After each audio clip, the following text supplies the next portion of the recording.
Buenas noches y bienvenidos a la segunda conferencia del ciclo 2013 de Gerencia Cátedra Abierta. En esta noche tenemos como invitado al doctor Giovanni Cardona Montoya. Él es gerente de investigaciones de la institución universitaria CEIPA, es doctor en Ciencias Pedagógicas de la Universidad Pinal del Río en Cuba, es magíster en Política y Economía Internacional de la Universidad Externado de Colombia. Los resultados de investigación se hicieron en el marco de la maestría en Integración Regional y Cooperación Internacional de la Universidad Nacional del Rosario en Argentina. El doctor Giovanni Cardona Montoya también es especialista en Integración Regional de la Universidad de Barcelona en España. Es economista de la Universidad Estatal de Kiev en Ucrania y actualmente es el director del Grupo de Investigación Origen. El título de nuestra conferencia es Los acuerdos de comercio, contradicciones entre la globalización y el regionalismo. Agradezco la presencia del doctor Giovanni Cardona Montoya y la presencia de los que están actualmente en esta conferencia. Bienvenidos. Gracias, Paola. Bueno, buenas noches. El tema que nos convoca hoy es una preocupación que he estado sondeando hace ya muchos años, especialmente desde que tuve la oportunidad de compartir algunas reflexiones con otros latinoamericanos en la Universidad de Barcelona, en España. Y creo que es algo que de pronto nosotros sondeamos poco aquí en el país, y yo diría más significativamente cuando nos salimos de las fronteras de Bogotá. Porque cuando pensamos en integración económica, cuando pensamos en integración regional, generalmente nos circunscribimos a preocupaciones como los llamados TLC. Ya, normalmente ahí bajamos la discusión y entonces en ese tópico queda a veces el máximo de nuestra preocupación. ¿Hacia dónde van los TLC? ¿Cuál es el peso de los TLC en la economía colombiana, por ejemplo, o en el caso de algunos otros países latinoamericanos? Y de pronto cuando miramos la dimensión más empresarial, entonces las preocupaciones van relacionadas con China y lo que está haciendo China en el contexto global de comercio, cómo China estaría inundando los mercados mundiales de mercancías. Entonces, una pretensión de esta charla, que es resultado de una investigación que estoy realizando en la Universidad Nacional de Rosario en Argentina, con el apoyo pues aquí del CEIPA, yo creo que nos va a permitir a nosotros revisar esa interpretación y entender que la dinámica del comercio mundial y lo que nos debería preocupar como empresarios, como académicos, como hacedores de políticas públicas, va mucho más allá de esa dimensión. Yo quiero, en aras de poder, digamos, transmitir un mensaje a públicos interesados, pero interesados desde perspectivas diferentes, en algunos casos jurídica, en algunos casos más empresarial, otros de pronto más desde el ámbito económico, hacer algunas aclaraciones iniciales que me permitan mostrar lo que pretendo demostrar parcialmente, las conclusiones a las que estoy llegando hasta este momento. Lo primero es, y cuando hablamos del Sistema Mundial de Comercio, sabemos de la existencia de un organismo rector a nivel mundial. Lo llamamos la OMC, hasta mediados de los años 90 fue el GATT, el Acuerdo General de Aranceles y Comercio, ¿sí? Y es lo que yo denomino el ente rector del sistema multilateral. La idea de crear un ente multilateral en el año 47, inspirada un poco en lo que se hizo con la parte financiera cuando se creó el Fondo Monetario Internacional y el Banco Mundial, tiene que ver con algunas lógicas desde la teoría económica y otras desde la realidad del desarrollo económico, especialmente de la primera mitad del siglo XX. Yo por eso traigo a colación este concepto, la teoría del equilibrio general, concepto económico que voy a plantear en unos términos muy simples. La idea básicamente derivada del modelo del economista León Walras es que si pusiéramos a todas las empresas, a todos los países en igualdad de condiciones, entonces podríamos obtener los mejores y mayores niveles de bienestar. Si todas las empresas compitieran en igualdad de condiciones, si todos los países se dieran el mismo trato, entonces los consumidores tendrían la oportunidad de elegir siempre la mejor propuesta, la mejor oferta, porque no habría una distorsión en el mercado. Eso plantearía que las distorsiones, donde se privilegia a un productor o a otro, a un país o a otro, pues serían entonces reductoras de bienestar.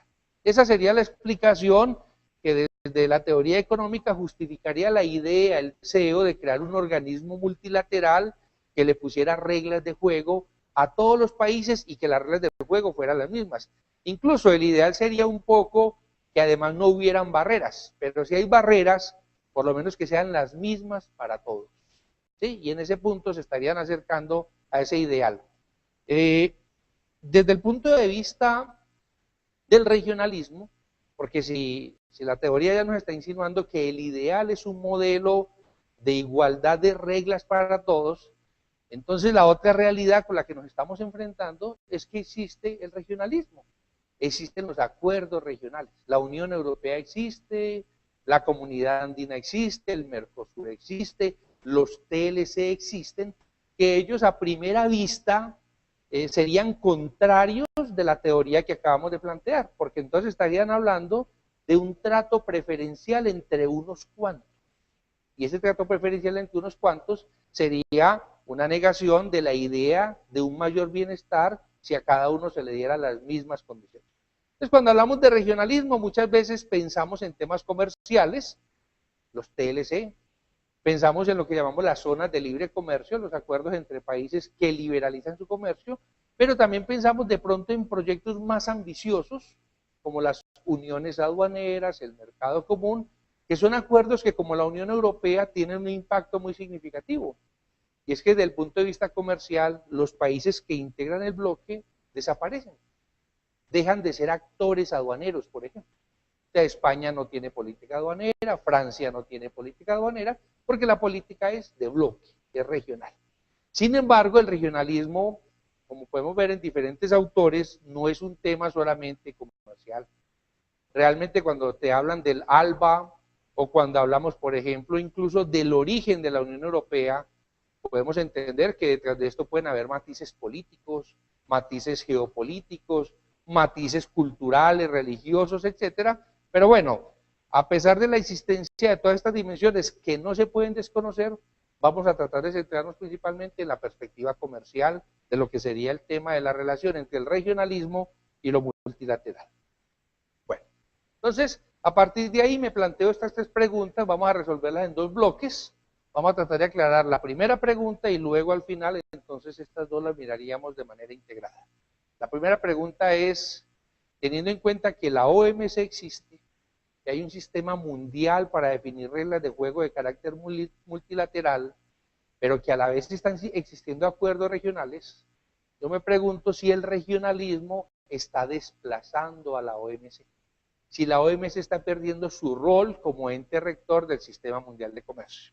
Entonces, para comenzar, aclaremos qué es lo que tiene la OMC como sistema y básicamente qué es lo que pretende visto desde sus principios. Lo primero es que la Organización Mundial de Comercio tiene tres grandes componentes. Un acuerdo que establece reglas de juego universales para el intercambio de mercancías, eso lo llamaríamos el GATT. Un acuerdo que establece reglas de juego para todos, iguales, en materia de comercio de servicios. Este es un tema significativo porque hasta hoy muchas veces, y lo vamos a notar en la investigación, la valoración se hace muy en función del comercio de mercancías. Sin embargo, el comercio mundial de servicios tiende a crecer de manera significativa e incluso más acelerada que el de mercancías. Y por último están los acuerdos comerciales relacionados, los acuerdos de propiedad intelectual relacionados con el comercio. O sea, los intercambios de mercancías tienen que ver con preocupaciones de empresas que tienen marcas, que tienen patentes, que transfieren licencias y que esperan que esa propiedad se preserve. Que si otro va a ofrecer bienes o servicios haciendo uso de un conocimiento del cual yo tengo una propiedad reconocida, que yo reciba las respectivas regalías o que yo preserve el monopolio sobre estos elementos comerciales. Bueno, entonces digamos, esa es la estructura y la esencia del éxito de la OMC estaría en función del cumplimiento especialmente de sus dos primeros principios. El primer principio, que se denomina el principio de comercio sin discriminación, en términos aduaneros sería que yo le cobro el arancel que denominamos NMF, el arancel de la nación más favorecida, a todos los países. Que a ninguno le cobro uno diferente, sino que a todos les cobro exactamente el mismo.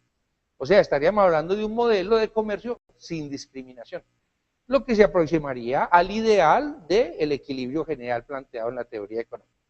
El segundo principio que se plantea la OMC como rector del sistema es que él debe garantizar transparencia en el comercio, o sea, que el empresario o el país no tema futuros cambios de reglas de juego, que sienta que las reglas de juego son transparentes y son previsibles, y para ello el sistema tiene un modelo, que es el acuerdo denominado de consolidación arancelaria, y pues ya lo vamos a ver, indica que por ahí hay una de las patas cojas del sistema multilateral. Pero la intención es esa, reglas homogéneas para todos y previsibilidad en las reglas, que yo pueda prever que no me van a cambiar las condiciones. Sobre una aspiración que, aunque no aparezca como principio, es una realidad, y es que la OMC propugna por un comercio más libre. En últimas, el libre comercio sería el último escalón de la propuesta de una economía de mayor bienestar a partir de un óptimo de equilibrio general. Miremos en qué nos encontramos, qué es lo que la realidad está mostrando. Entonces, el primer dato que podemos encontrar es este. Uno podría darle a la OMC un reconocimiento al darse cuenta que de los años 50 hasta esta década, el número de integrantes del sistema ha venido creciendo.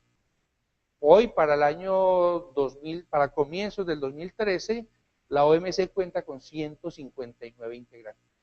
O sea, la mayoría de los países del mundo han ingresado al sistema, ¿sí? Ello sería un factor, un reconocimiento de éxito, porque está logrando precisamente universalizar las reglas de juego.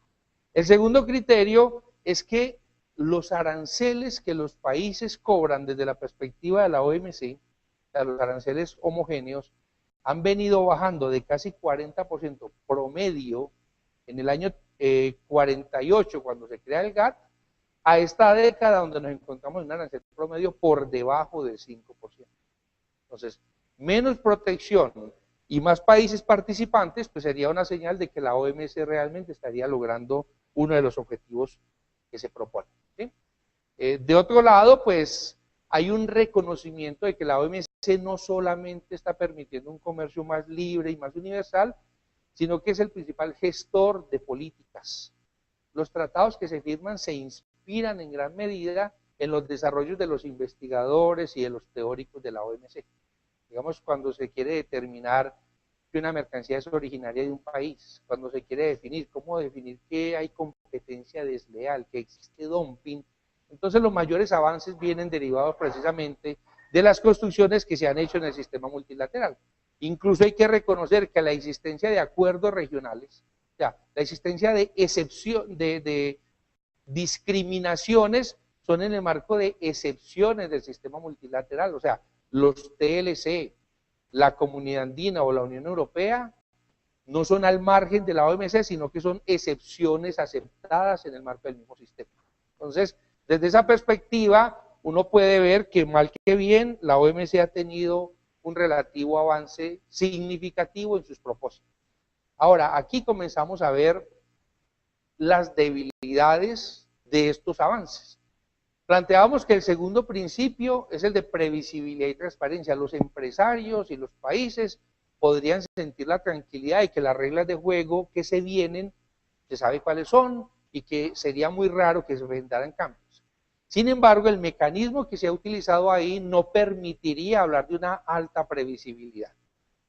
¿A qué me refiero? Los acuerdos que se firman, cuando los países llegan a la OMC y establecen acuerdos, y aclaremos que los últimos acuerdos firmados fueron en 1994, cuando se cierra la ronda de Uruguay. Desde el año 94 hacia acá no se han generado nuevos acuerdos multilaterales.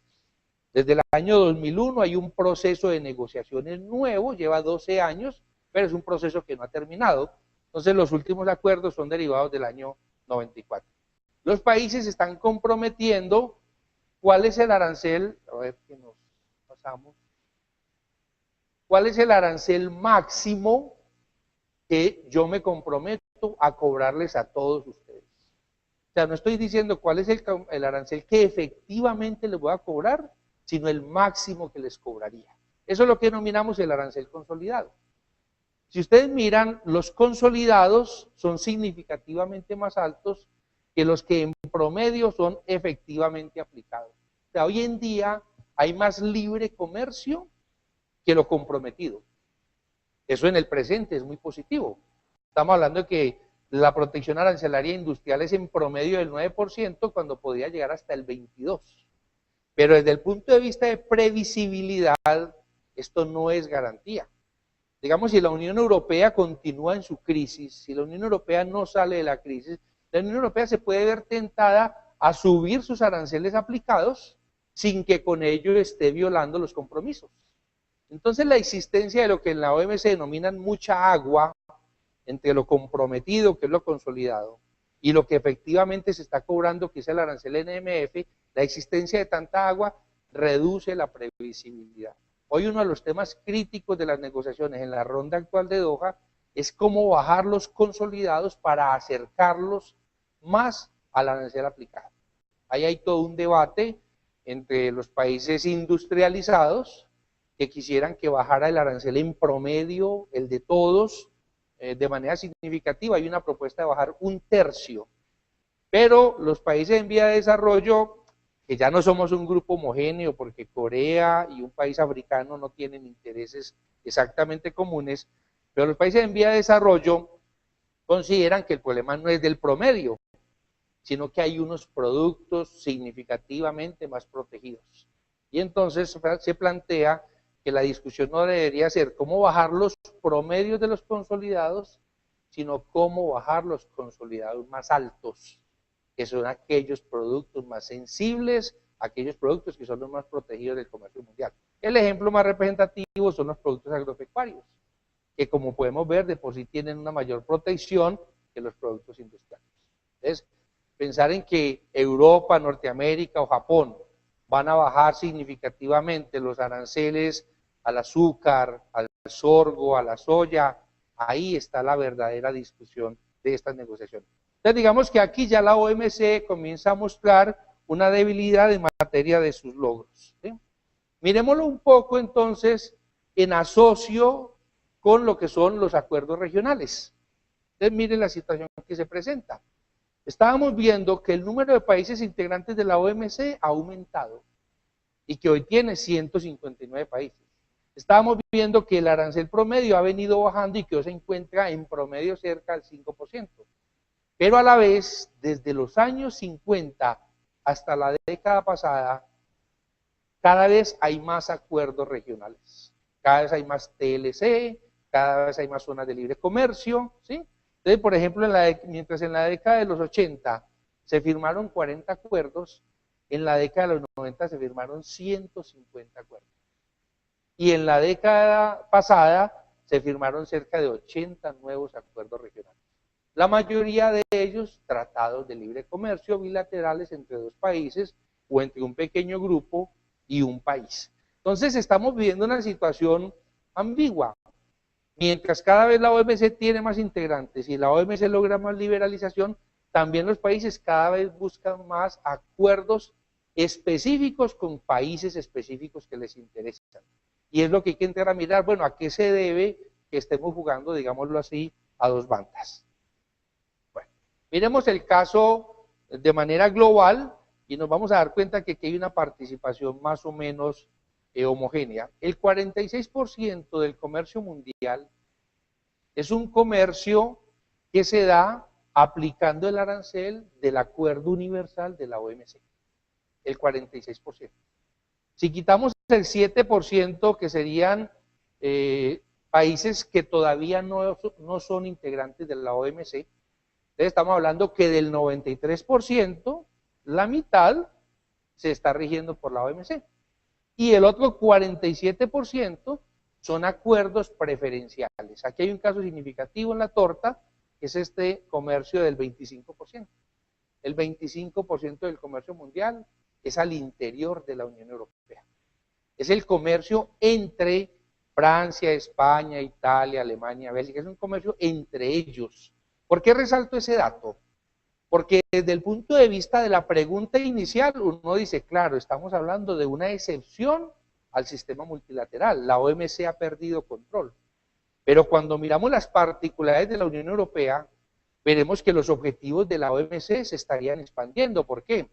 Porque la Unión Europea tiene un nivel de integración tan profundo que se eliminaron 26 integrantes de negociaciones, se configuraron en uno solo, que es el que lo representa a todos los 27, ¿sí? Y de esa manera, obviamente, el sistema multilateral tiene un régimen de negociaciones mucho más viable. Es mejor que Colombia se siente a negociar con la Unión Europea para tratar de tener un comercio más libre, que pensar que Colombia tiene negociaciones con España, con Francia, con Italia. Entonces, el modelo europeo tiene esa particularidad. Si bien hace parte del regionalismo, él en sí ha creado un actor que es el territorio aduanero europeo, que está reemplazando a los 27 territorios aduaneros nacionales que lo conforman. Entonces, digamos, en general estaríamos hablando de una división por mitades, pero con la particularidad del caso europeo. Bueno. Entonces, hasta aquí podemos decir que la OMC ha logrado promover un comercio un poco más libre. En materia de previsibilidad, no podemos decir que las empresas y los países encuentren en la OMC una seguridad para una planeación de largo plazo. No hay garantías de que esta crisis no nos aboque a un mayor proteccionismo que el comercio que se está viviendo hoy, pero que también hay un mayor auge de los acuerdos regionales. Y hasta ahora estamos hablando de acuerdos regionales como un todo. Miremos ahora de una manera más específica la importancia o el peso que tiene la OMC para los diferentes actores. Y yo separaría aquellos que son los motores de la economía mundial, que serían Europa Occidental, que sería Estados Unidos, que sería Japón, pero que serían también los mercados emergentes, que hoy son, digamos, jalonadores, como el caso de China, el caso de Brasil, el caso de la India. O sea, yo quería tomar los datos de los BRIC, pero recordemos que Rusia solamente ingresó a la OMC el año pasado. Entonces estaríamos hablando de Brasil, India y China, pero en una característica similar podemos encontrar a Corea, a Taiwán, por ejemplo. ¿Qué es lo que estoy viendo aquí? Lo que estamos viendo es que para estos bloques y mercados emergentes, la mayor parte de su comercio se rige por los acuerdos de la OMC. La mayor parte de las exportaciones, las importaciones de la Unión Europea hacia el mundo, de Estados Unidos hacia y desde el mundo, China, Brasil, etcétera, no tienen tarifa preferencial. Se trata de el arancel universal acordado en el marco de la OMC. Es lo que vemos en la barra azul, en algunos casos más significativo, digamos el caso de China, el caso de Japón, tienen muy poco comercio preferencial. En el caso de Estados Unidos hay un comercio preferencial más o menos significativo, que es básicamente el comercio con México y Canadá, en el marco del bloque que se denomina el NAFTA. En el caso de la Unión Europea no estamos incluyendo el comercio intraeuropeo, porque ya dejamos de hablar del comercio de Francia, Alemania, como si fuera comercio internacional. Solamente estamos hablando del comercio de ese bloque con el resto del mundo. Entonces, aquí yo percibo que la OMC sigue siendo el principal escenario de negociación para estos países. Para los países industrializados no son los acuerdos regionales, sino que son los acuerdos de la OMC los que están dando la pauta de desempeño.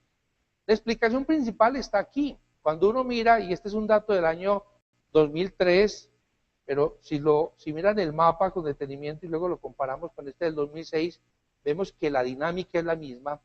Es que la mayor parte del comercio de Europa es intraeuropeo, la mayor parte del comercio norteamericano es intranorteamericano, la mayor parte del comercio de China, Corea, Taiwán, Singapur y Japón es un comercio intraasiático, y la segunda gran dinámica es el comercio de Asia con Norteamérica, de Asia con Europa, de Europa con Norteamérica. O sea, es un comercio entre los tres grandes ejes de la economía mundial. O sea, ellos no tienen acuerdos preferenciales entre ellos, y como la mayor parte de su comercio es entre ellos mismos, pues entonces ellos están rigiendo por las reglas de la OMC. Ellos están firmando TLCs con nosotros, pero nosotros tenemos un muy pequeño peso dentro del valor total de su comercio. Entonces, lo que nos estamos encontrando es esto lo que denominan en el Instituto de Ciencias Políticas de París un comercio tripolar, ¿sí? Y este comercio tripolar se está rigiendo básicamente por los acuerdos del denominado sistema multilateral de la OMC. Miremos el caso de la Unión Europea, que nos lleva también a una variable adicional. No solo se trata como nominalmente se percibe quién rige, sino en la práctica realmente qué se está logrando. La Unión Europea, el 81% de sus importaciones, 60 más 21, son importaciones grabadas con aranceles nación más favorecida. O sea, aranceles generales para todos. Sin embargo, de ese 81%, el 60% no está grabado. El 60% de la que la Unión Europea le compra al mundo tiene arancel cero. Porque hay productos que no están interesados en proteger, están interesados en adquirir. Es lo que sucede con los hidrocarburos. Ellos necesitan petróleo, ellos necesitan carbón, ellos no están interesados en ponerle barreras a ese tipo de bienes. El proteccionismo uno lo ve, es en ese 21%. O sea, lo que sucede es que cuando hablamos de barreras al comercio, a veces asumimos que hay un problema global, un problema general, pero cada vez vamos viendo que esto se está llevando, es a lo que denominaríamos sectores estratégicos, a productos sensibles, entre ellos pues el caso del sector agropecuario. Entonces, por ejemplo, el 11% de lo que la Unión Europea compra al resto del mundo, se lo compra con preferencia cero arancel.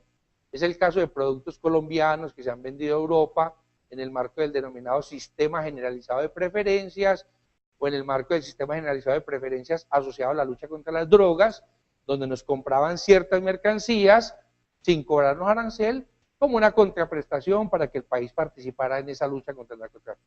Algunos productos entran con preferencia superior a cero, o sea, a todo el mundo le cobro 10, pero a usted solo le va a cobrar 5%, ¿sí? Pero como vemos, ahí está la menor parte del comercio de la Unión Europea. Repito, aquí no estamos hablando del comercio intraeuropeo, sino el comercio de Europa con el resto del mundo. Bueno, ese es el mundo desarrollado, guiado fundamentalmente por la OMC, y en cambio aquí traigo como referencia a América Latina, lo que vemos en barras rojas y azules nos muestra las exportaciones que se hacen al mundo o a la región con tratamiento preferencial. Y si miramos México, Chile, Guatemala, El Salvador, nos venimos de arriba hacia abajo y nos ubicamos hasta países como Panamá, más del 50% de sus exportaciones se hacen con algún tipo de preferencia. ¿Sí? O sea, mientras para Corea, Brasil, India, Unión Europea, Estados Unidos, los aranceles son nación más favorecida, son de la OMC, para estos países el tema fundamental del desarrollo de sus exportaciones es a través de regímenes preferenciales. El caso, si miramos a Brasil, está abajo, un país que tiene muy poco comercio preferencial y que la mayor parte de su comercio se rige bajo las reglas de juego de la OMC.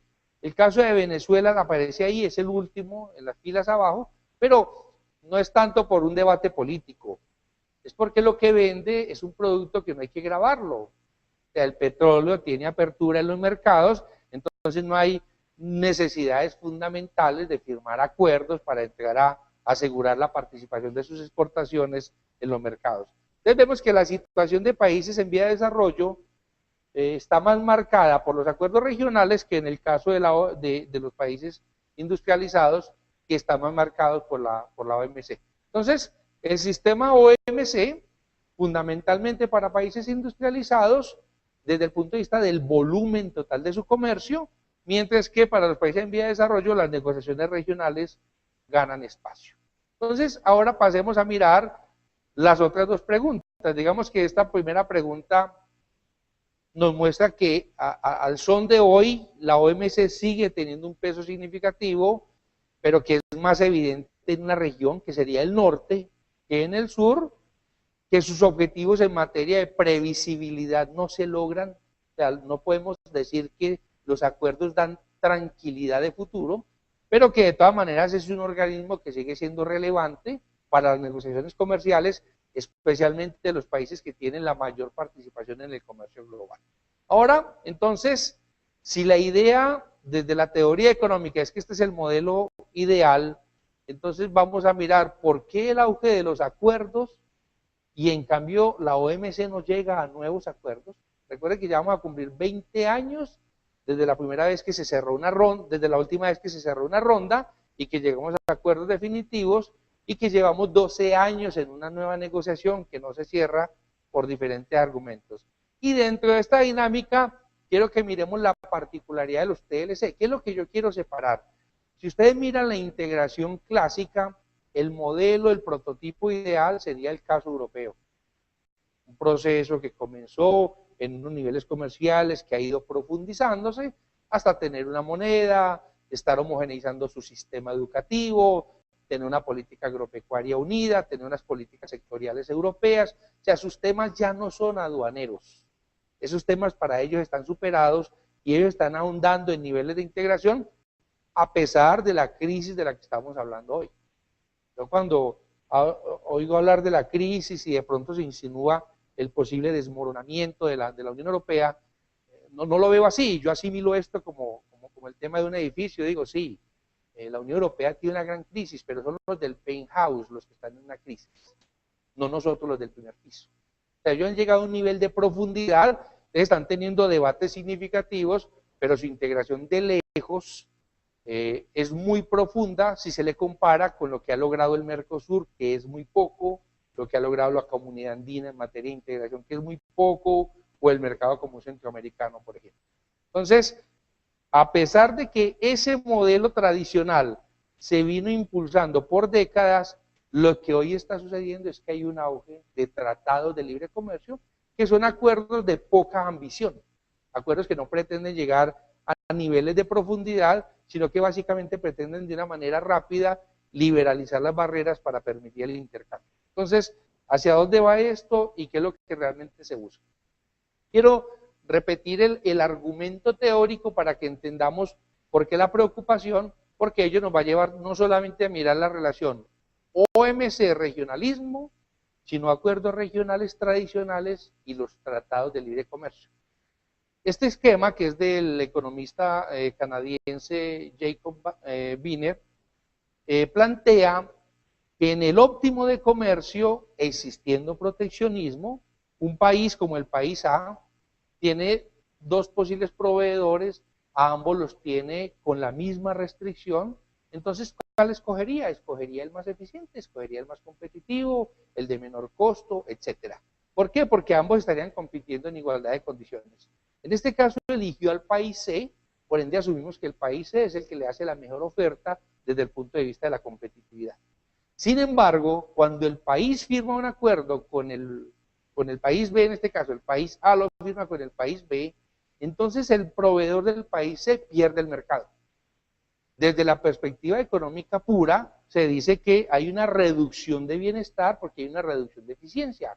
El productor más competitivo es desplazado por uno menos competitivo, pero que tiene una ventaja, no paga aranceles. Y eso lo convierte a él en el más atractivo para el comprador del país A. Entonces, este es el riesgo, este sería el efecto negativo desde el punto de vista de la teoría del equilibrio general que podría producir la firma de acuerdos regionales. Si todo el mundo va a pagar un arancel NMF, pero yo a otro en particular le doy una preferencia, es posible que ese otro tenga una empresa no competitiva que se va a aprovechar de la ventaja arancelaria, desplazando al que era más competitivo. Entonces eso lo denominamos el efecto de desviación de comercio.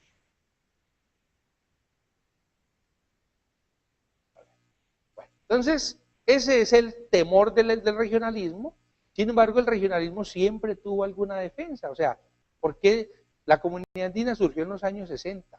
La integración latinoamericana se comenzó en los años 60, la Comunidad Andina en el año 69, el mercado común centroamericano en los años 60. O sea, había una idea de integración, que no ha sido básicamente por razones comerciales, sino porque reconocemos que estamos hablando de un sistema mundial que pretende ofrecerle las mismas reglas de juego a países de diferente potencial, capacidad o tamaño económico. O sea, pensar que Estados Unidos y Haití se traten en igualdad de condiciones, pues entonces trata de las conversaciones entre David y Goliat.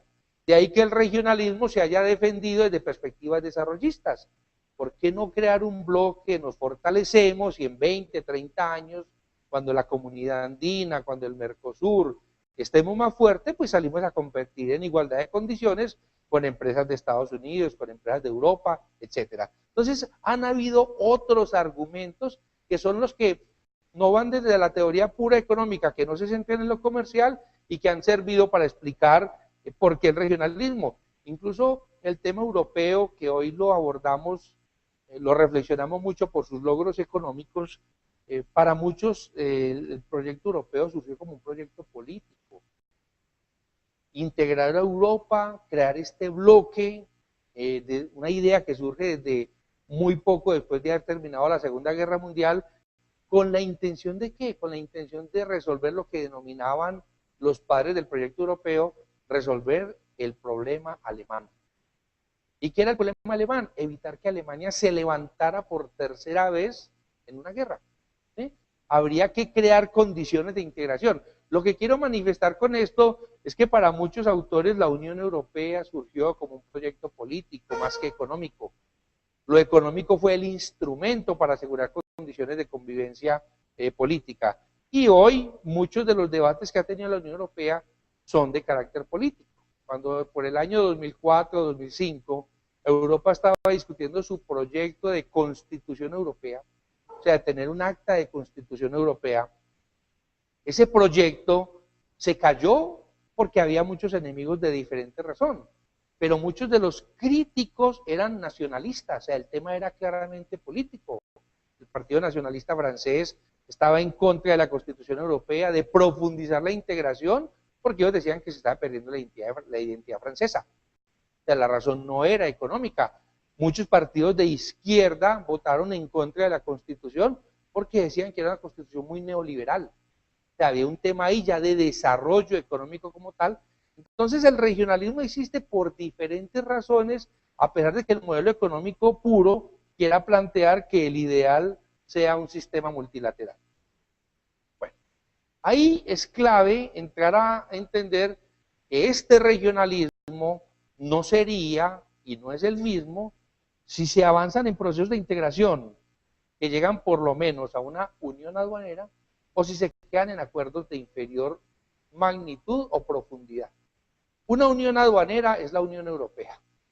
Una unión aduanera es cuando los países llegan a un nivel de integración y renuncian a las aduanas nacionales y generan un territorio aduanero regional. A partir de ahí, desde el punto de vista comercial, dejan de ser actores y el actor es el territorio aduanero. La comunidad andina quiere ser una unión aduanera. El Mercosur quiere ser una unión aduanera. La ASEAN, los países del sureste asiático, quieren tener una unión aduanera. Pero a excepción de la Unión Europea, nadie lo ha logrado. Entonces no es lo mismo procesos de regionalización que se quedan en acuerdos comerciales, pero donde cada país sigue siendo actor. Recordemos el caso del Mercosur, que pretende ser una unión aduanera, que allá en la región muchos hablan de que el Mercosur es una unión aduanera imperfecta, término que no existe realmente. En ese acuerdo, yo lo coloco en el nivel de allá, Uruguay, por ejemplo, como actor independiente, quisiera un TLC con Estados Unidos. Pero si ello fuera una unión aduanera, Uruguay no podría firmar un TLC. Tendría que ser el Mercosur como bloque el que firmara un TLC con los Estados Unidos. Entonces, esto da una dimensión, tanto desde el regionalismo como desde la idea de un comercio más libre a nivel global, y aquello da otra dimensión. Bueno, entonces, aquí, por ejemplo, comienzo a ver, y vuelvo a traer a esta gráfica a colación, cómo está sucediendo algo, y es que ese regionalismo viejo, donde América Latina quería consolidarse a través de acuerdos regionales, aprovechando las cercanías, intereses comunes, cultura, etcétera, lo mismo el sudeste asiático, etcétera, cómo eso va perdiendo fuerza. Yo les planteaba a ustedes que lo que ven en rojo y en azul es el comercio que hacemos con preferencias. Pero el rojo es el que hacemos con preferencias dentro de la región latinoamericana. O sea, en México, lo que ustedes ven allá en rojo, es el comercio que hace con menos aranceles o sin aranceles con Centroamérica, con Colombia. Ese es el total.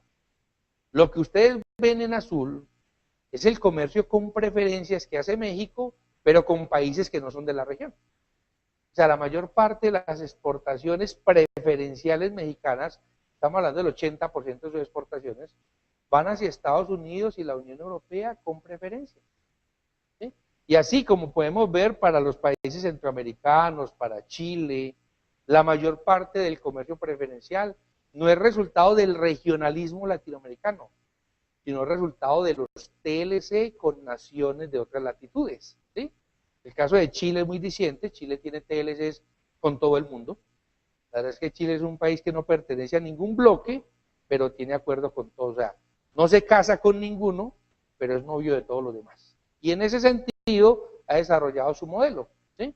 En el caso colombiano también hay algo de esto, la importancia de ese comercio, y ya explicábamos que en los países de abajo aparece Brasil, a quien no se le dan concesiones unilaterales, ni tiene acuerdos preferenciales significativos, o Venezuela, que por lo que exporta no tendría una mayor necesidad de acuerdos regionales.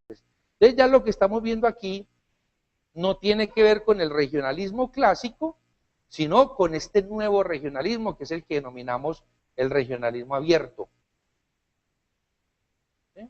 Entonces, el regionalismo abierto, que es lo que viene sucediendo desde finales de la década de 1980, tiene básicamente estas características. Una, los países hemos ido abriendo las fronteras al comercio. Aquí se le llamó, en Colombia, apertura económica.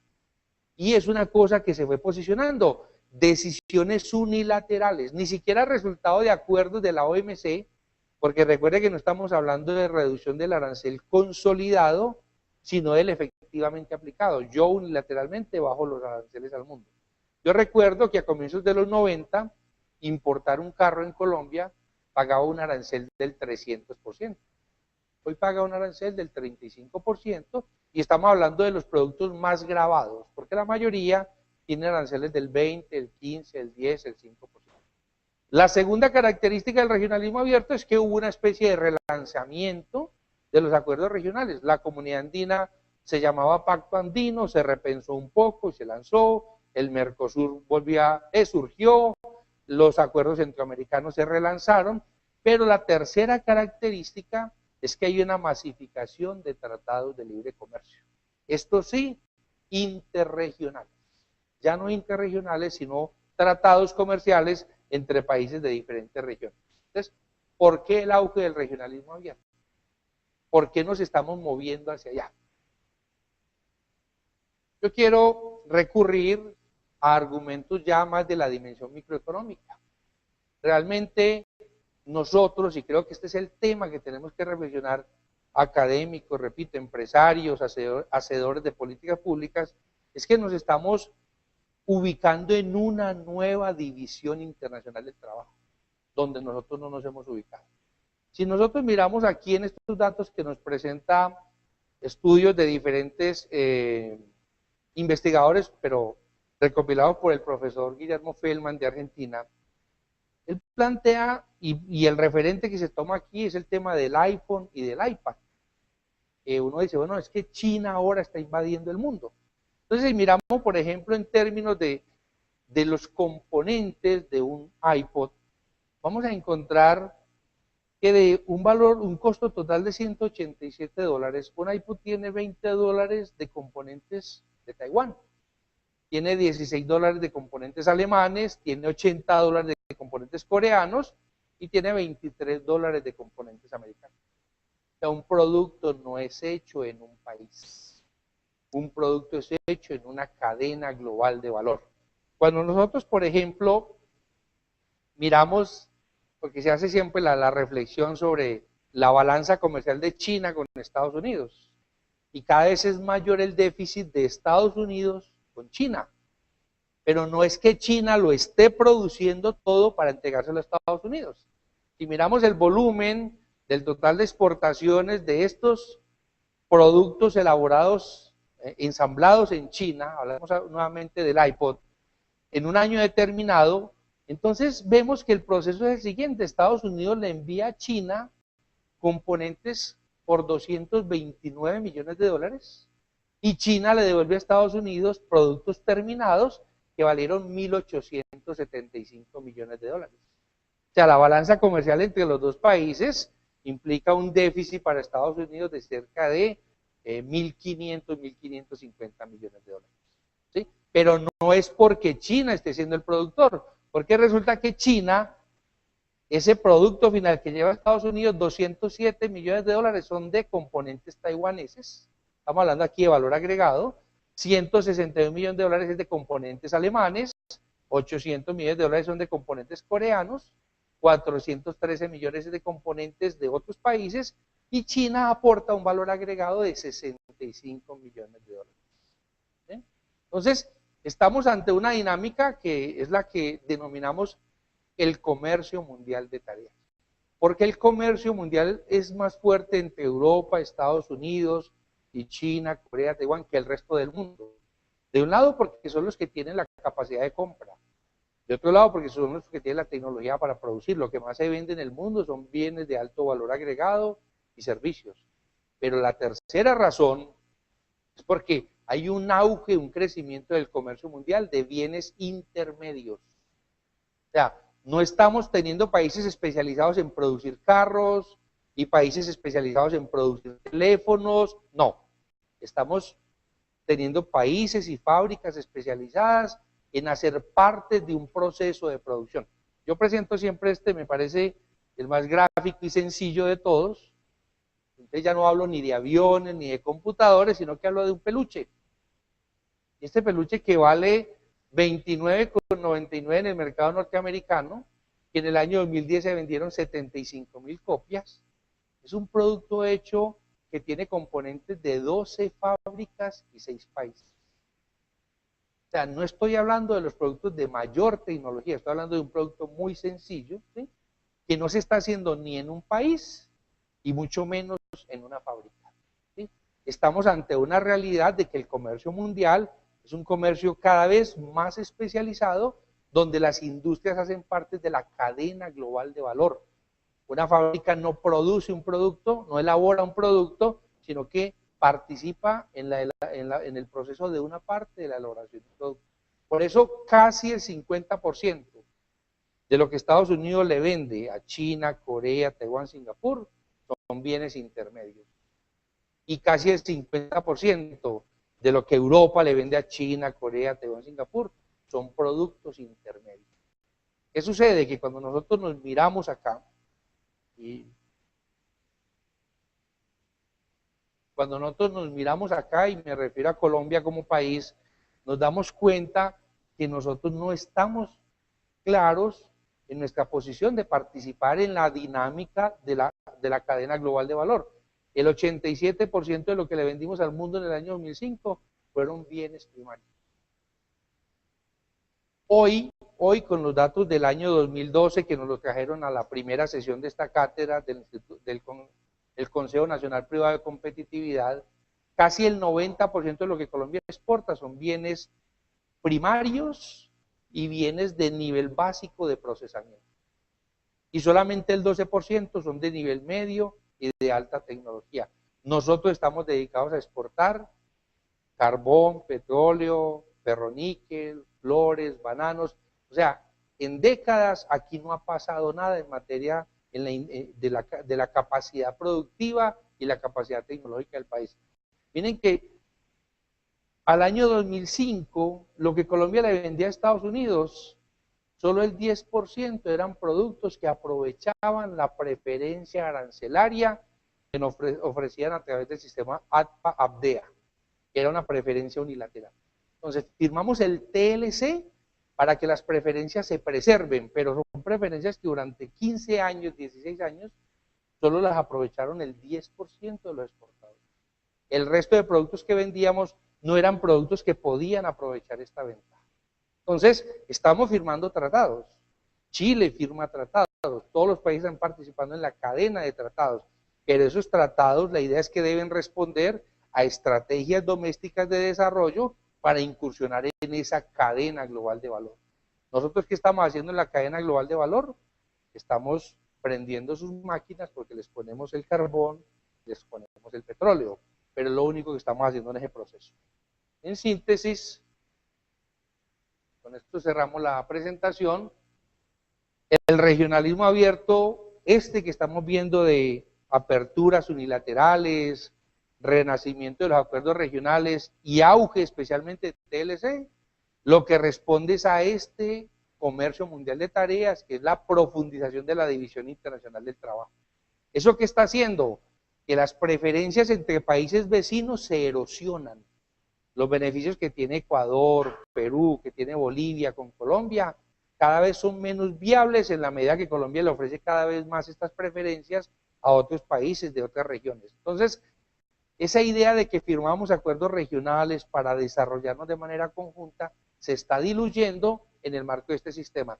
En cambio, si bien la OMC como organismo puede estar perdiendo peso, puede estar perdiendo capacidad de liderazgo, sus propósitos de un comercio más transparente, de un comercio más previsible, de un comercio más libre, se están logrando, no a través de la negociación multilateral, sino a través de la masificación de acuerdos regionales. ¿Sí? Y con eso cierro la presentación. Si hay alguna pregunta, algún comentario, podemos hablar un poco sobre el tema.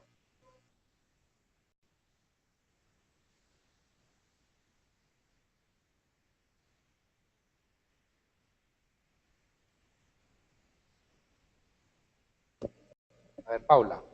Me surgieron varias inquietudes en diferentes puntos de la presentación. Lo primero es, ¿por qué hay más protección en la producción agropecuaria? Considerando las dinámicas de pensar en reducir la pobreza, y es un discurso internacional, y cuando hablamos de que realmente lo que se están protegiendo y lo que se le está poniendo mucho arancel es a los productos básicos de la canasta. Otras preguntas es, si miramos el panorama de los países industrializados, donde los acuerdos son de arancel cero y donde realmente se impulsa mucho la competitividad de los países, en comparación con la presentación de América Latina, donde se promueven mucho los acuerdos preferenciales en aranceles. Entonces, quisiera saber si en América Latina tener esa dinámica de comercio internacional está muy permeada por la debilidad de los estados o de los gobiernos de los países latinoamericanos. O sea, ¿cuál es la relación del gobierno de país y las relaciones o los acuerdos preferenciales que se firman? Y la otra pregunta sería si los acuerdos preferenciales que se hacen en ciertos países son un indicador de la eficiencia de estos países, a propósito del modelo que se presentaba de una vez se firma el acuerdo con un país, entonces podemos estar perdiendo beneficios porque hay un país que puede ser más competitivo en ese producto en particular. Bien. Yo creo que hay un hilo conductor que quisiera plantear de entrada un poco con la primera, la segunda pregunta y en parte con la tercera. Porque yo estoy encontrando en este proceso de estudio que aquí hay unas reflexiones que efectivamente superan la dimensión comercial y la dimensión de empresa. ¿Sí? El tema agropecuario. No habría una explicación ortodoxa económica para lo que está pasando. No tiene ningún sentido desde ahí que países europeos, que países norteamericanos, Estados Unidos, Canadá, que Japón protejan un sector agropecuario por naturaleza ineficiente. O sea, a pesar de los desarrollos tecnológicos, ellos no pueden tener hoy los costos de producción que podemos tener nosotros. O sea, aquí ni siquiera hay que hablar de ventaja competitiva, de una ventaja creada, derivada del desarrollo, no. Estamos hablando de una ventaja absoluta y de una ventaja comparativa. Nuestro clima y nuestra tierra, fertilidad y extensión nos permiten producir alimentos mucho más baratos que Europa y Norteamérica. Entonces aquí la explicación sale de la racionalidad económica y muestra que efectivamente estos temas no se puede circunscribir solamente al ámbito comercial. ¿Qué sucede? Algunos de los argumentos son históricos. Los países que tienen estaciones fuertes son países que en época de invierno su producción agrícola se puede reducir a cero, porque el clima no permite sembrar ningún tipo de especie. Los pinos sobreviven verdes en Suecia, en Finlandia en el invierno, pero de resto no hay una posibilidad. Entonces la Primera Guerra Mundial, la Segunda Guerra Mundial, que tuvieron como teatro principal a Europa, entonces ellos vieron lo que es no tener abastecimiento alimentario en invierno, ¿sí? Porque en guerra pues nadie te iba a vender alimentos, entonces el hambre pura lo entienden ellos mejor que nosotros. Eso explica históricamente que ellos hayan decidido asegurar un autoabastecimiento. De hecho, cuando uno le dice, no, es que ese sector agropecuario, sí, pues el sector agropecuario reducido a los productos que cualquier médico te dice que son los que dan tu supervivencia. O sea, la proteína, ¿sí?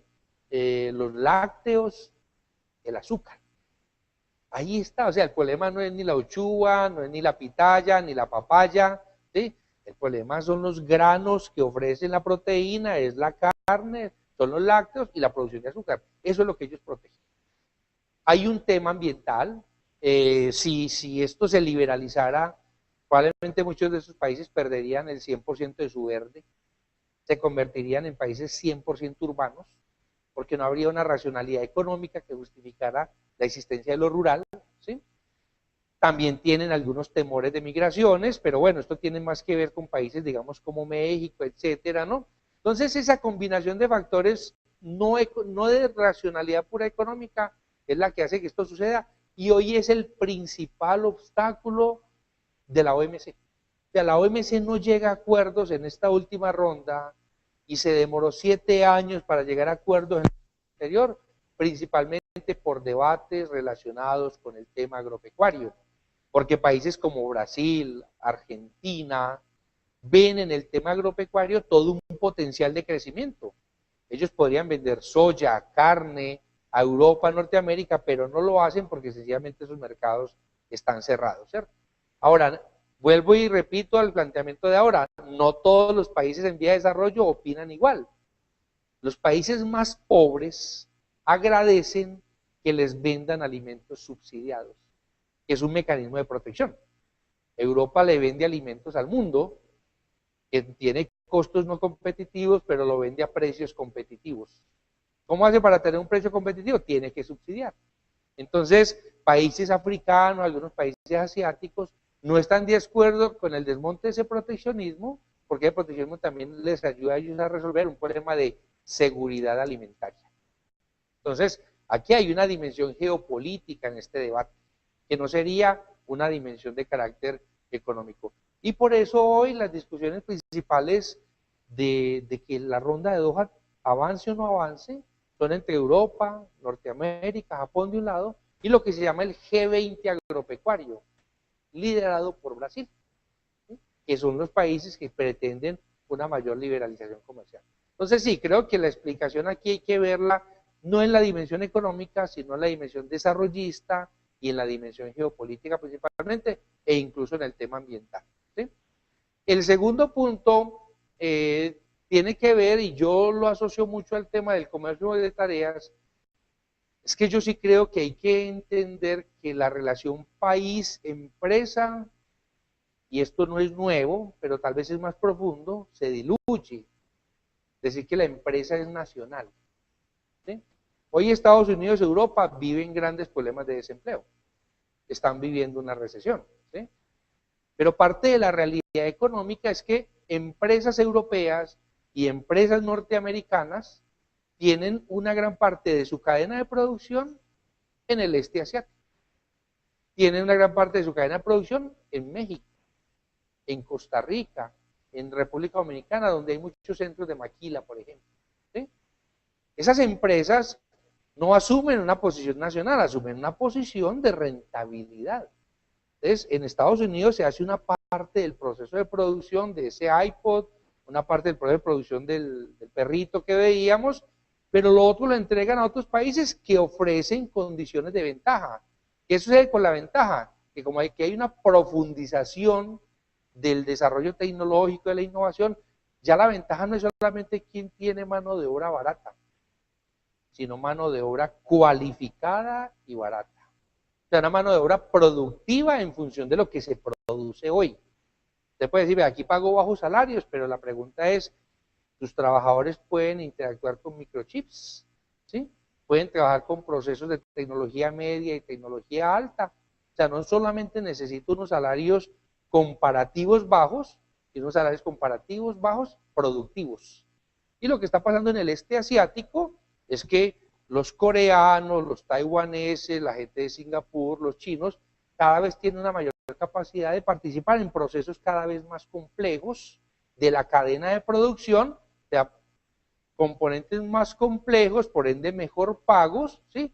Pero de todas maneras con salarios mucho más bajos que los que había en Europa, en Norteamérica o en el mismo Japón. Entonces aquí la relación Estado-empresa se va diluyendo porque la empresa es una empresa que es de cadena. Es un poco, digamos, guardando las proporciones porque el modelo es diferente, pero la empresa Bavaria es colombiana, es surafricana, sí, porque hace parte de un conglomerado cervecero, donde los principales accionistas son surafricanos, o sea, ¿cómo definimos eso? En este caso es dentro de una cadena de producción. Ahora, la dinámica puede ser a la inversa. Embraer es una empresa brasileña, productora de aviones livianos, subcontrata procesos en Europa y Norteamérica. Pero la marca y el diseño final son brasileños.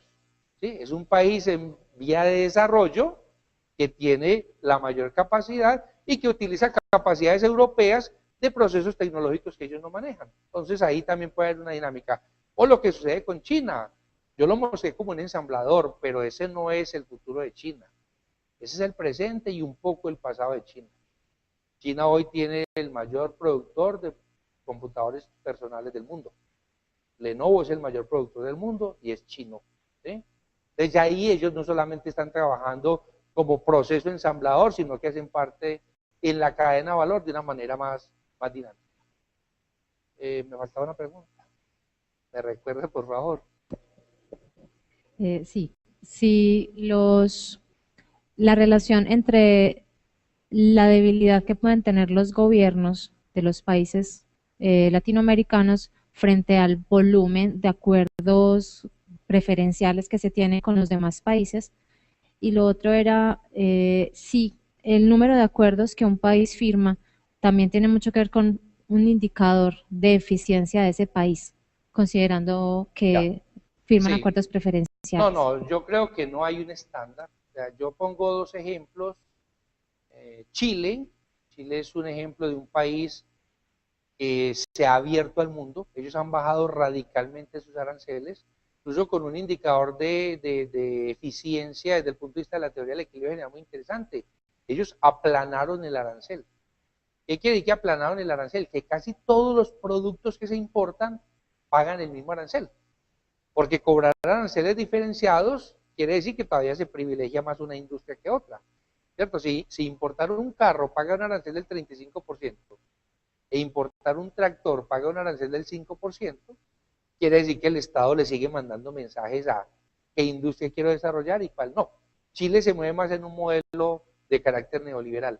Ese modelo les ha permitido a ellos, a los chilenos, reducir la dependencia del cobre, generar nuevas industrias, aunque hoy nuevamente los productos que son de la tierra y los, o sea, tanto agricultura como minería tienen un peso significativo, pero han logrado una mayor diversificación, lo que explica incluso en parte su dinámica de exportación de capitales en el tema de comercio y en el tema financiero y de comunicaciones, derivado de ese crecimiento que han tenido. En cambio, otros países, como es el caso que yo veo de Colombia, estamos firmando tratados de libre comercio pero no se ve que esté respondiendo a una dinámica de encadenarnos en el sentido de que, por ejemplo, industrias europeas o industrias norteamericanas utilicen a Colombia como parte de su proceso de producción alrededor, digamos, de sectores específicamente seleccionados, ¿sí? Creo que aquí estamos firmando los tratados, pero hacia adentro no se toman decisiones estructurales para que el aparato productivo se conecte ahí. Por eso me preocupa, yo digo, es muy probable que en los próximos años, por lo menos en el corto plazo, 3, 5 años, no veamos que los TLC se traduzcan en incremento significativo de algunas exportaciones, porque esos TLC no los son útiles a las exportaciones de petróleo, no les son útiles a la exportación de minería en general, ni a algunos productos agrícolas básicos. Ahí no va a haber digamos, un logro significativo.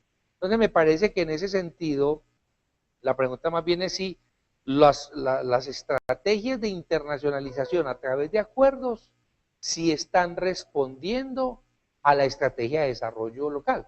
En este país, en Colombia, hace 15 días se aprobó un plan de choque para recuperar el sector industrial. O sea, otra vez estamos hablando de plan de choque. O sea, aquí no hay una propuesta de industrialización significativa. En cambio, los números, particularmente los números de exportaciones, muestran que habría un proceso de desindustrialización del país, ¿sí? Que estamos reemplazando producto manufacturado colombiano por producto manufacturado extranjero. Ahora, hay otros casos, como es el caso de Brasil y Argentina, que son países que tienden a ser de por sí proteccionistas. El Mercosur es un poco más cerrado, ¿sí? Yo tenía cierta expectativa positiva cuando fui a Argentina de ver que detrás del Mercosur había una masa crítica que estaba pretendiendo consolidar el proyecto suramericano.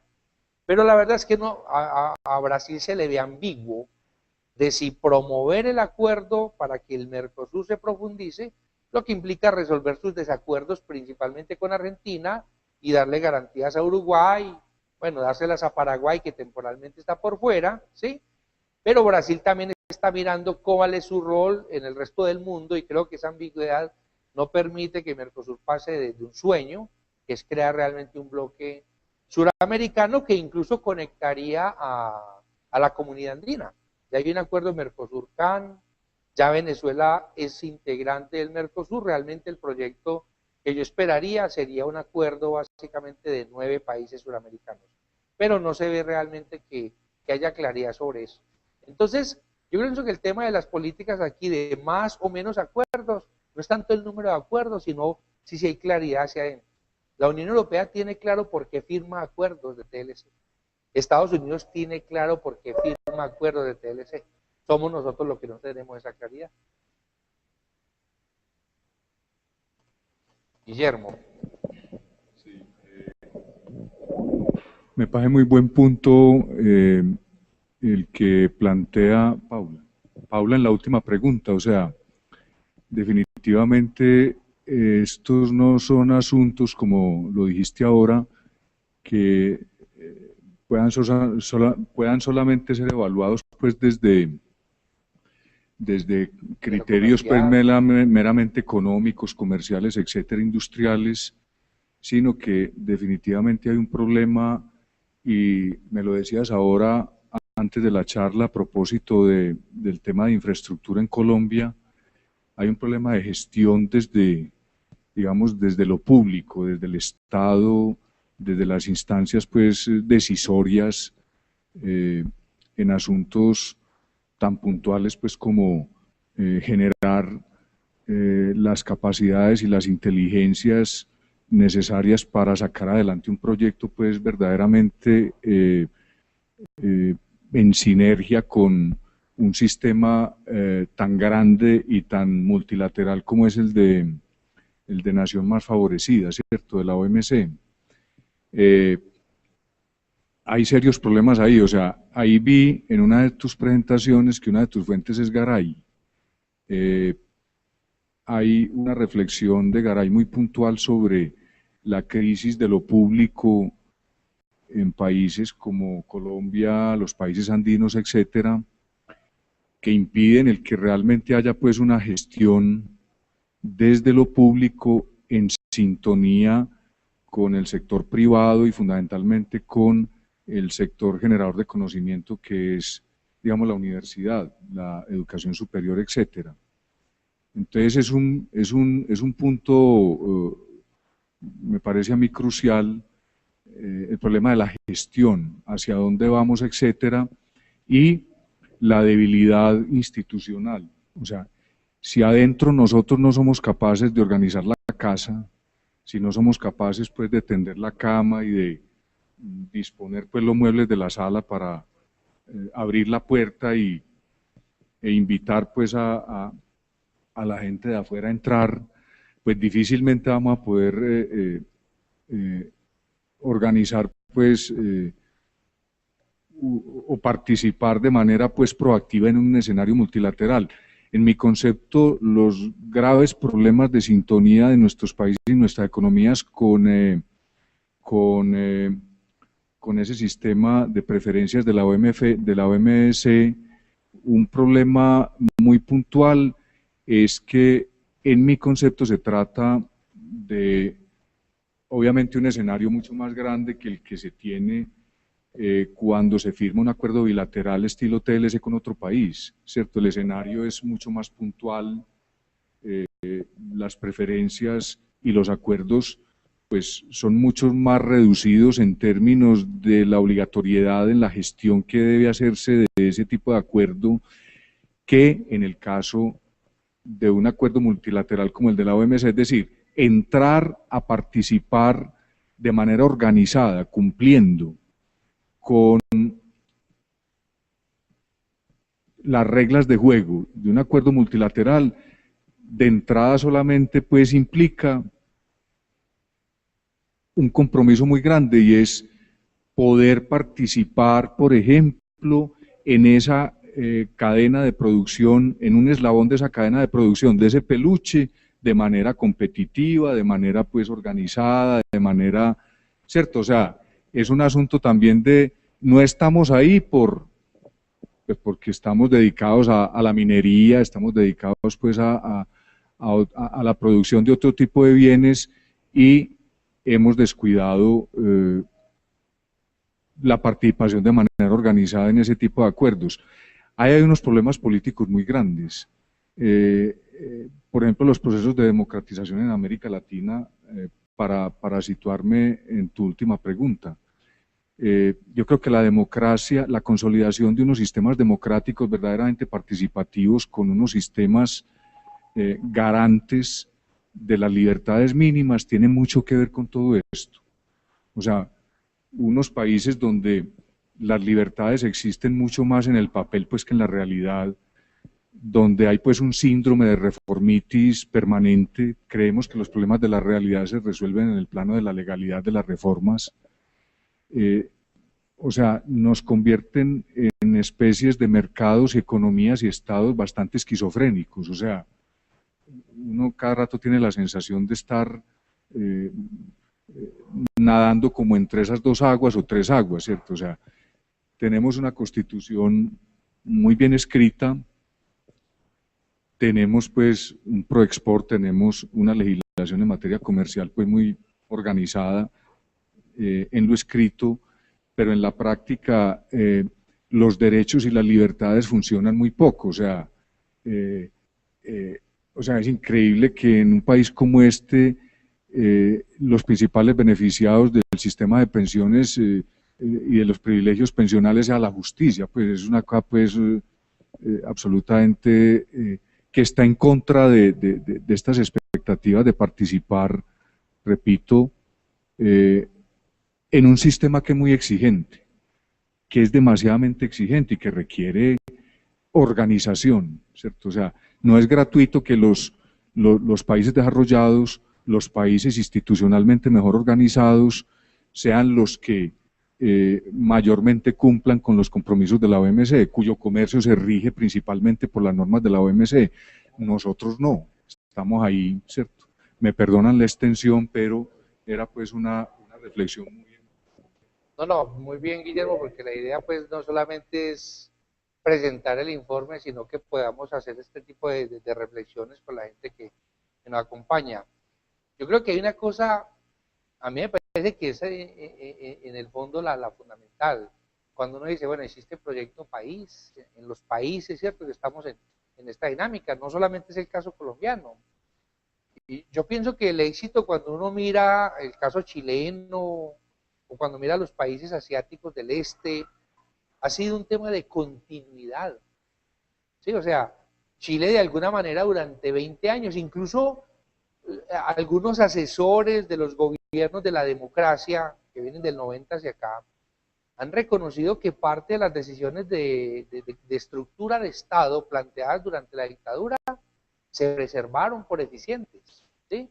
Entonces, cuando uno dice, ha habido una convicción y una propuesta de desarrollo, explica por qué Chile ha tenido los cambios que ha tenido en el transcurso de 20 años. Aquí el problema, en el caso colombiano, yo pienso que es evidente la ausencia de relación entre el proyecto doméstico y el proyecto externo. O sea, si el proyecto externo implica articularse en esas cadenas que vemos ahí, entonces el tema es el sistema educativo, el tema es la innovación, el tema son las patentes. Entonces, cuando uno mira las decisiones que se han tomado en materia de conciencias, en materia de fortalecimiento, uno dice, no van a la velocidad ni tienen la profundidad que exige la firma de tratados de libre comercio con los monstruos que estamos firmando, con Europa Occidental, con Norteamérica, con Corea. Y eso me lleva a mí a pensar que es que tampoco hacemos una comprensión de que en la medida que el mundo se ha globalizado, digamos en la medida que las barreras se han ido rompiendo, entonces la connotación de sistemas se hace mucho más evidente. Yo no puedo ver el proceso de negociaciones con la guerrilla en Colombia por fuera de esta dinámica, porque parte de las posibilidades de desarrollo, de aprovechamiento de la inserción en los mercados globales, es que el sector rural colombiano sea competitivo. Y el sector rural colombiano enfrenta hoy una talanquera superior a cualquier discusión de productividad o de eficiencia, que es el tema de la propiedad de la tierra y la seguridad en el campo. Mientras no se resuelvan esos dos puntos, no podemos pensar en estrategias significativas de desarrollo y aprovechamiento de lo rural en el marco de la globalización. O sea, nosotros somos de los países que tenemos mayores potenciales en el sector rural en el mundo. Por extensión, Colombia es uno de los 30 países más grandes del mundo, porque tenemos un sector rural, una tierra fértil, un clima ideal, sí, aquí hay unas condiciones favorables para diversidad, por ejemplo, de cultivos. Ahora que está el tema de biocombustibles, ahí hay un potencial de desarrollo de negocios enorme, pero en Colombia el 90% de las tierras cultivables están dedicadas a la ganadería extensiva, ¿sí? O sea, no intensiva, no industrializada, sino básicamente el aprovechamiento de una ventaja natural que está ahí. Entonces, yo creo que lo que estás planteando tiene que ver con la esencia de las preguntas que muchos países nos tenemos que hacer alrededor de estas realidades. Si no se toman ciertas decisiones que van más allá de lo económico algunas y que van definitivamente más allá de lo del comercio internacional, entonces la inserción y el aprovechamiento de esta dinámica es para otros. China yo creo que tiene claro su proyecto. Él comenzó ensamblando, haciendo productos ordinarios, pero con el tiempo se hace evidente que China se convierte en un actor que agrega más valor en esta cadena, ¿sí? Y eso, pero no es un proceso que comenzó hace 5 años, sino que es un proceso que lleva 25 años de dinámica. En el caso nuestro, decir que tenemos un plan de choque ante un problema, pues eso ha sido lo cotidiano, que cada gobierno que llegue establezca un plan de choque. Pero ¿dónde está la política estructural de desarrollo del sector textil confección para entrar en la industria de la moda? ¿Sí? ¿Dónde está la política estructural para que en este país se patente? O sea, se haga investigación, se haga desarrollo y se patente. Vamos a mirar y no hay. Son hechos aislados o son políticas muy pequeñas, de muy pequeña magnitud, para lo que se pretende con los acuerdos en la magnitud que se firma. Hay una pregunta desde Internet. ¿De dónde? Desde Internet. Crear empresa bajo las condiciones políticas y empresariales que se presentan en Colombia versus las condiciones de los países desarrollados ¿Es viable financiera y emocionalmente? ¿O es más inteligente emigrar y crear empresa en países donde existan mejores condiciones por TLC o cadenas de producción ya consolidadas? No, o sea, yo creo que no puedo dar una respuesta absoluta, ¿cierto? Recordemos que hoy en día las condiciones de mayor confiabilidad de producción no están en Europa y Norteamérica. O sea, por décadas fueron nuestro referente, pero hoy en día muchos inversionistas miran con recelo colocar sus capitales en Italia, colocar sus capitales incluso en Francia. O sea, no hablemos ya de España, no hablemos ya de Grecia, sino incluso Francia o Italia. Entonces, yo creo que países como el nuestro tienen muchas posibilidades porque aquí hay unas ventajas, no digamos derivadas de una política de desarrollo, sino que hay unas ventajas un poco naturales, un poco culturales, pueden ser incluso ventajas del empresario que está acá. Hay unas dificultades reales, yo pienso que aquí falta una alianza efectiva, sector privado, sector público, academia, porque de eso hay mucho discurso y hay muchas acciones aisladas. Pero la alianza Estado, empresa, sistema educativo, de manera consolidada, no lo hay, ¿sí? Entonces yo pensaría que la solución no es estarse moviendo, excepto los capitales golondrina, que sí tienen muy claro que se pueden estar moviendo de mercado en mercado, y ese es su negocio. Realmente quien quiere dedicarse a una industria determinada, tiene que mirar a largo plazo, ¿sí? Y yo pienso que si uno mira a Colombia a largo plazo, aquí hay unas posibilidades interesantes alrededor de diferentes industrias. Lo demás ya está asociado a la creatividad de los mismos empresarios, o sea, aquí hay empresarios exitosos muy derivados de su creatividad, de su conocimiento de mercados, etcétera. Entonces, no creo que la solución sea, si vamos a hablar de industrias, están moviendo hacia países porque no hay ninguna garantía. Hoy el este asiático ofrece, digamos, las mejores condiciones, pero mañana no va a ser así. Entonces me parece que el tema de quien se decide ser emprendedor y empresario es enfrentar las realidades de entorno que se le presentan hoy, ¿no? O sea, ayer dieron la cifra de España, el desempleo español supera los 6 millones. O sea, es una cifra históricamente increíble y esa es Europa, ¿cierto? Ese es el referente que por muchos años tuvimos como nuestro ideal y hoy no es así. Bueno, no sé si... ¿Nos permite el micrófono para poder hacerla? Gracias. Gracias. Podríamos decir que el TLC que Colombia firmó con Estados Unidos es una jugada política pensando en que se estaban perdiendo las preferencias arancelarias lentamente y que ya Estados Unidos había tomado la decisión de acabar con ellas. Podríamos decir que Colombia hizo una jugada política en ese sentido, o podríamos decir que Colombia está actuando como lo hace Chile en este momento con los tratados que ha firmado. Ya. No, yo de entrada podría plantear mi posición. Hay una gran diferencia entre lo que Chile está haciendo en materia de internacionalización y lo que está haciendo Colombia. No es comparable. Yo creo que el TLC tiene algo de jugada política, ¿cierto?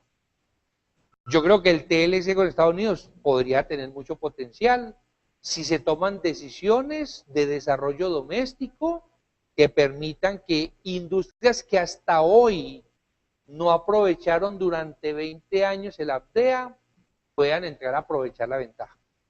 A mí me parece que lo político sí está muy asociado a que muchos y tal vez los principales defensores desde lo económico del TLC fueron industrias muy concretas que se beneficiaban de la APDEA y que estaban preocupadas porque la preferencia desapareciera, ¿cierto?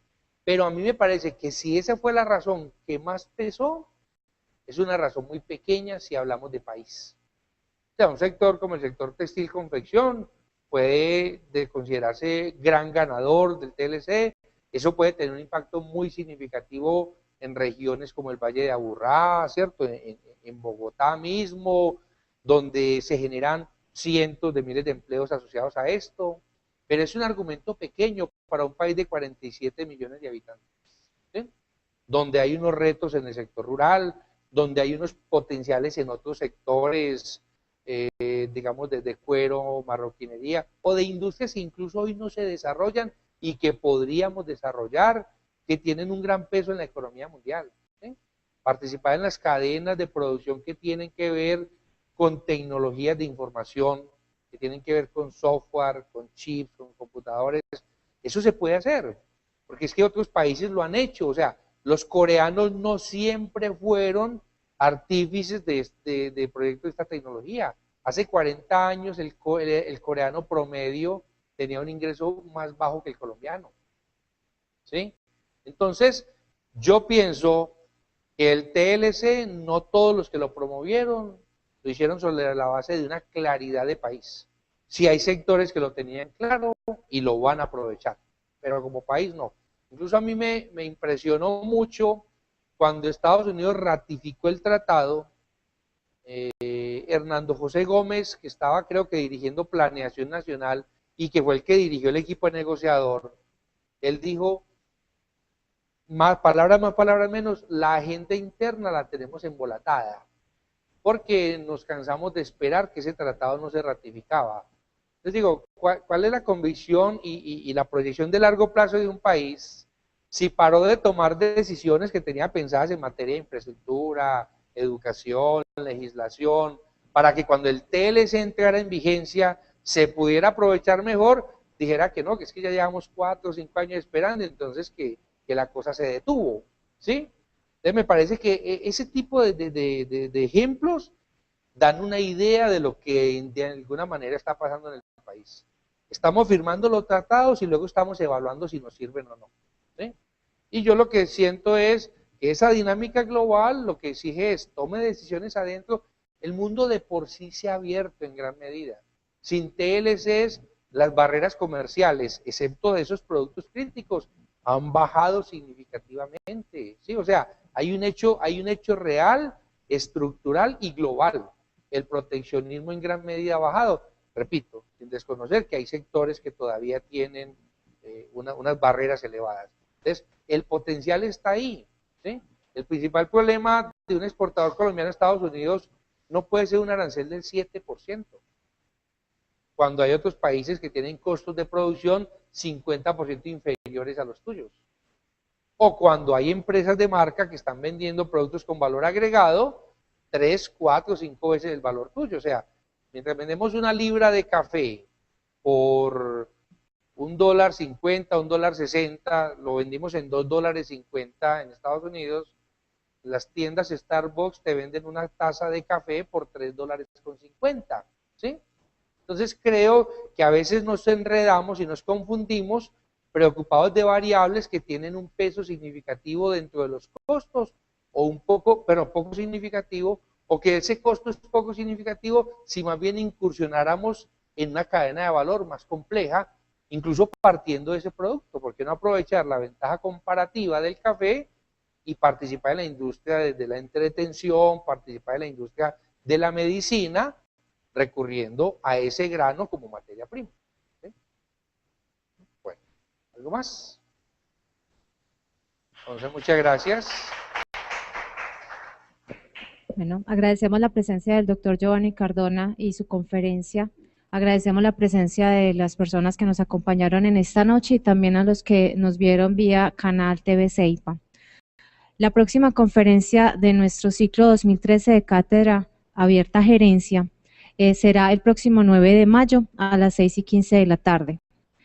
La conferencia será Marketing y Modelos de Negocio Diferenciadores y estará a cargo del conferencista Juan Fernando Taveras Mesías. Él es profesor investigador de la Facultad de Ciencias Económicas de la Universidad de Antioquia, candidato a doctor en Marketing y magíster en Marketing e Investigación de Mercados de la Universidad de Valencia en España, magíster en Administración de AFIT y actualmente es el director del Grupo de Investigación IMARC. Esta conferencia será el próximo 9 de mayo a las 6:15 de la tarde. Les deseamos a todos buenas noches.